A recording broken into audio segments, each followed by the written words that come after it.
After so many signs, all believed the end of times was nigh. Or so they thought. The earth quietened without warning, and a new dawn came. Hope filled the warriors' minds. For the first time in ages. They remembered the many heroes who had fallen, who once fought for peace. For a brief moment, the leaders of Heathmoor ceased their quarrel. It was called the Truce of Wyverndale.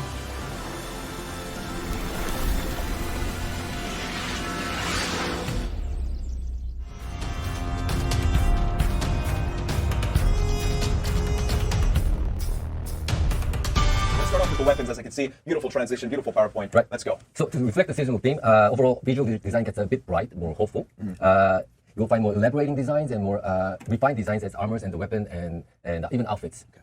These are the reskin version of weapons. Something new about this one is we are adding a team color. Team color? Team color, that's a new thing that we are on the weapons. On the weapons. I see. So I would like to know your feedback on this topic and seeing, oh, okay, it's cool. You like it? If you don't like it, or I don't even care, please post it on the Reddit so I can read through it. And why this change? Is it just something that you guys feel complements the look? We always try to search for something fresh, something new. So to give you guys a fresh idea, fresh visuals, new fashions. Yes, of course. So that's something that we always push it for. Yeah. This is another thing that we are doing it. I'm kind of disappointed that you didn't bring your glasses with you today. Maybe next time. Yeah, maybe next time. New design, new sets for the BP, and also for the wooden weapons. These are the completely new sets. Wow. Absolutely amazing. So does that do it for weapons? No, actually there's a complete new sets that will be coming in for Battle Pass, and that's reflecting the seasonal theme. Yes. And it will be even more amazing. Okay, and we'll see that later on in the show. We're going to talk about a little bit about the Battle Pass next week, February 6th, when Year 4, Season 1 of Hope starts. But now, the moment that you have all been waiting for. New armors, and we're going to dive right in. But before that... Of this season. So... Season of Spike and more Spike. What?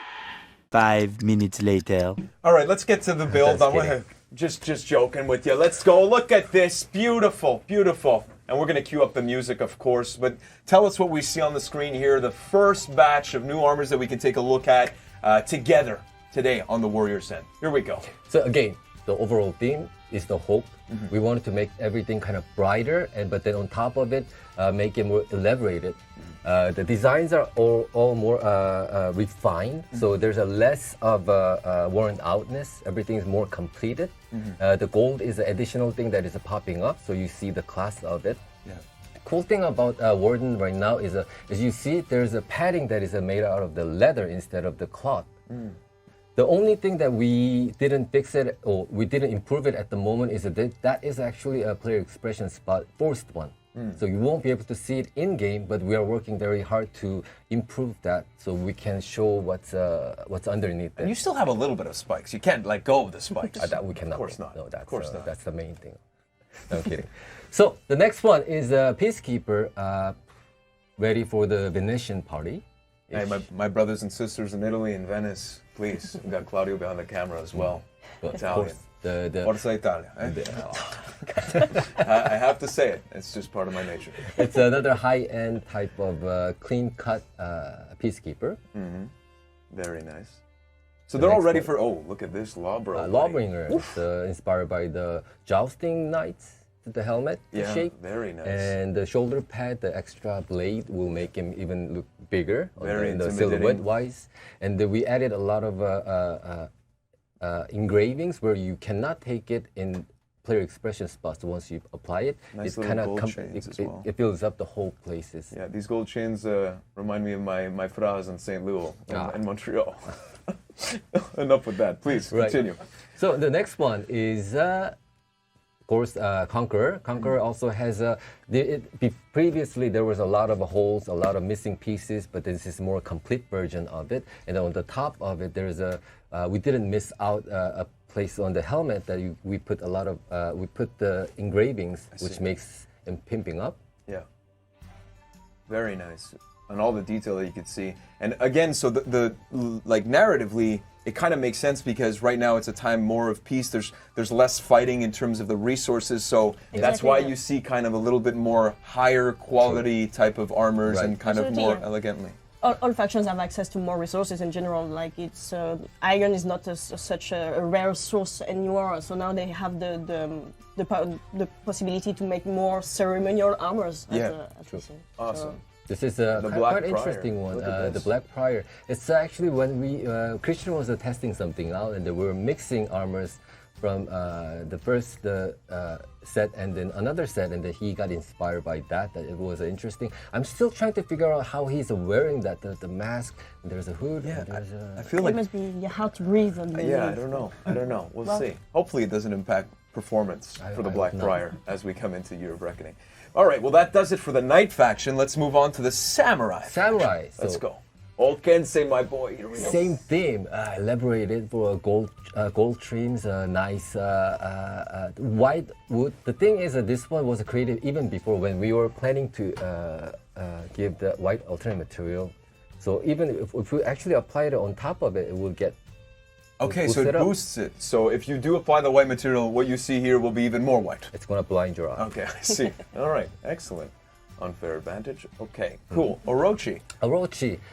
There's a nice Japanese illustration, traditional one. You can, if you don't like it, you can place the player expression on top of it, so you can hide it. But at the same time, why not? You can keep it. You can enjoy it. Pants, beautiful.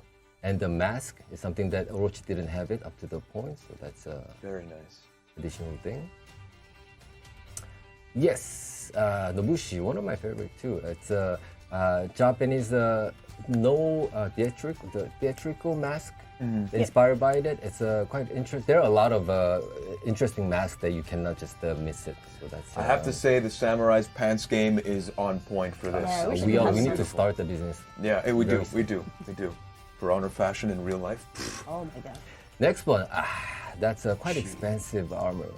Right there. Yeah, you could tell, like, again, back to the point that, the resources, but Shigoki's living a lavish lifestyle with this new armor here. He has a iron plate on the side. The mask is inspired by the Shisa. It's a Japanese mythical creature. It's equivalent to the European gargoyle. It's a guardian. Yeah, you have like those big statues of those mythical lions in the entrance of temples in Japan. Right. I see. And the finally, the Hitakiri. Yes, another theatrical mask with there's a team color on the rest, the lower part of the masks that will kind of, you can change the color. Also on the baby heads the baby heads has a quite interesting colors around it too. Beautiful. So that does it for the Samurais. Let's move on to the Vikings. Starting off with a Raider. Let's do it. The same thing. So white, the leather and leopard pelt. Everything is kind of pimped up. Very nicely. Nice boots. Nice boots. Beautiful.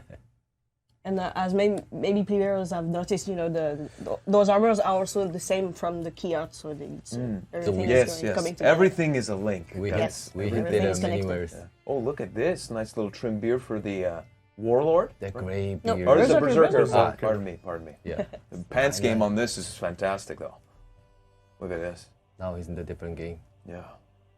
Beautiful. The Valkyrie has a oxidated bronze on them as a metal. That's giving kind of sky tone-ish colors, and everywhere you can see very nice Viking patterns. Pretty cool ones. Beautiful. Very simple, straightforward. It's the Valkyrie. There we go. Now the Warlord. And the Warlord. Very nice. Oxidated bronze. It's quite dark all around, but then it's quite simple, and this. The white pattern pelt is pimping up, so that's I see. Something interesting. Very nice. Ooh. Okay, different party that he has it. Yeah. So this is one way for him to have a party. The Jormungandr, of course, barefoot, so they don't really care about waterproof boots. But the pants game is and. Is this a Pokemon reference? Because I see Cubone. That's all I see. I see Cubone. No comments. Okay, no comments. No comments. But okay. That's very, very nice. I guess we can move on to the Wulin. Yes, exactly. Let's do it. Starting off with the Tiandi, the Vanguard hero. So for this one, it's completely new visual that I'm super happy because it's one of the direction that we wanted to bring on this one is a even higher royal style of a Tiandi. He was a kind of putting him, we were kind of putting him as a general, but then different type. There was a kind of wild version too, but this is a high-end royal type of design. So there's a very nice shoulder pad ornamentations, and every part we didn't miss a spot to make him, also pimp up. And also there's a nice clothing fabric around it. So when he does the kick, palm strike. Palm strike. You can see the nice movement around him. So that would be pretty interesting one to use it. Recommend this for a cocktail party for sure. Yeah, very beautiful. Shaolin. The theme is a traveling monk. So he now has a massive necklace as well. Exactly. So that's quite known items for the monk. Also, there's a whole lot of a prayer that is written around him. He's carrying it. Not to forget his where the center of where he came from. Looks well traveled. Right. Let's get ready for a party. Yeah, for sure. Everyone's ready for party for Year 4 Season 1 Hope. That's what it's about here. So the Nusha.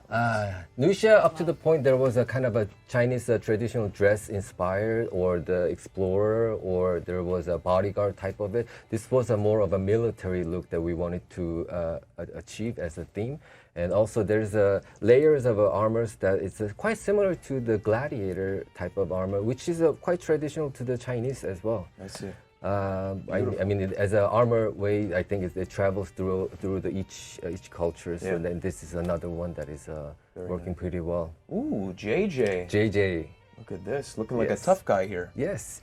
So previously it was inspired by the Guan Yu. If you know the little bit of story on the Romance of Three Kingdoms, there is his brother whose name is Zhang Bei, which is a kind of wild version, and he's a kind of tough guy, and we wanted to kind of use that as to express a different aspect, different visual of JJ. So if you want to go more of a kind of tough guy, wild. A little bit more. This is the set for you. If you want to be more kind of noble, wise one, there's another set for you guys. I see. And then finally, of course, the most recent hero from Year 3, Season 4, the Zhan Hu. Yeah, that's a variation of it. There's a nice the silver embroidery on the clothing, and there's the hat that shows the rank of it. So this is another step up of this character. Beautiful. Yep. So this all lootable armors within Year 4, Season 1. Correct. And is that it? Only for this season. Oof. Did you get that? Soon is not only over, but it's a continuing. little bit What the intentions were? Yes. Fun fact about the minion is that their visual is always responding to the status of that period. At the beginning, there are less materials. Everything's kind of worn out. They're kind of dirty, and then for the samurai, they don't have enough materials. They were using the wood, Viking as well, and they were saving it more for the weapons. Now the time has passed. More resources. Yes, more resources. So now samurai has the iron armors, and as well as the Viking has the leather, completely well structured armors. I see. There's evolution. At the same time, we wanted to kind of introduce the cultures throughout the history. There are many things that has been evolved, and same for our game as well. That's awesome, and of course.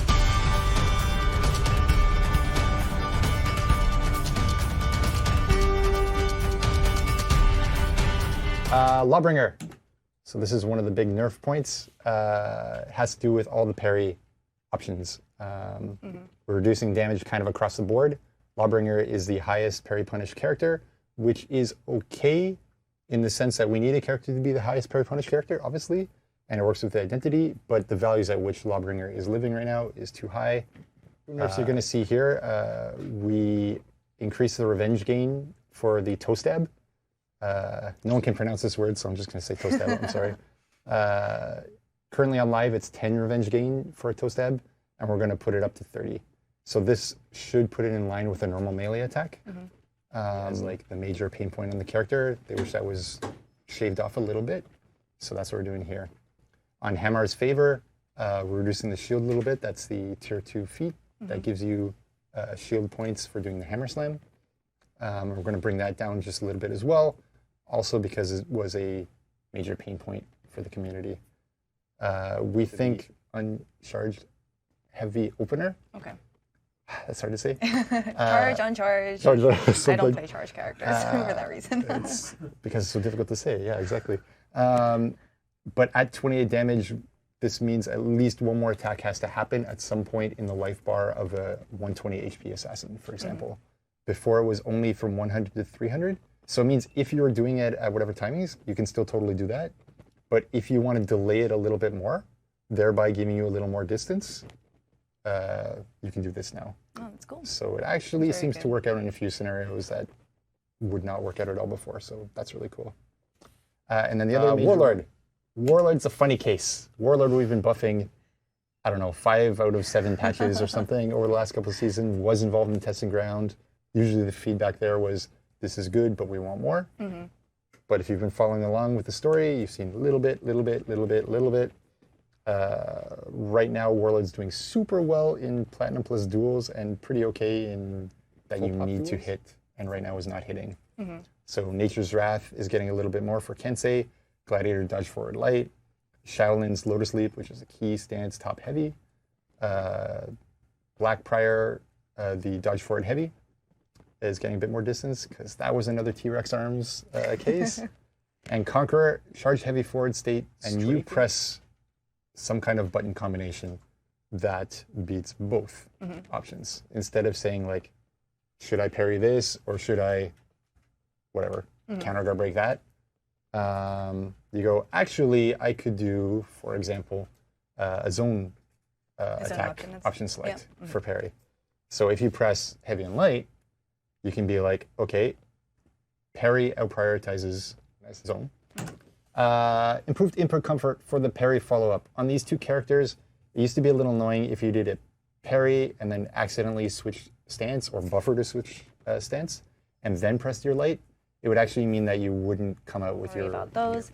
This is just added on into there, so if you like looking at the nice symbol of peace that we're using for year 4, season 1, here it is. Also, like Shugoki's new armor, it's pretty nice. It's pretty nice. So, Grind out those very cool cool. ornaments and get a...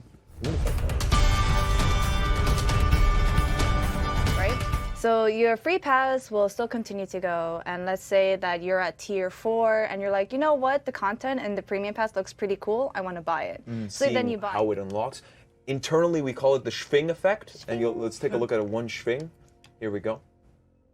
So you purchase it, and that automatically unlocks Schwing. there you go. That's the Schwing, the famous Schwing. And so as we can see, one thing that's super important to note, that everything within the Battle Pass, free or premium, has no effect on gameplay. It's purely cosmetic, and it also means that if you're unlocking, such like right now in Tier 2, you see the weapon of the Warden. If you're not a Warden main, parts of the weapon that are completely unlocked, so that look is there. Next week we're going to have a trailer. We're going to have some other stuff to help you out to see all of the content. There's the website that you guys have to check out in terms of all of the Battle Pass content that you'll see on the Free Pass and the Premium Pass. The Premium Pass is available for $10 US, and you can get redirected within the game And for we the have a first lovely part. video to show you the progression of the nice emote. Let's take a look.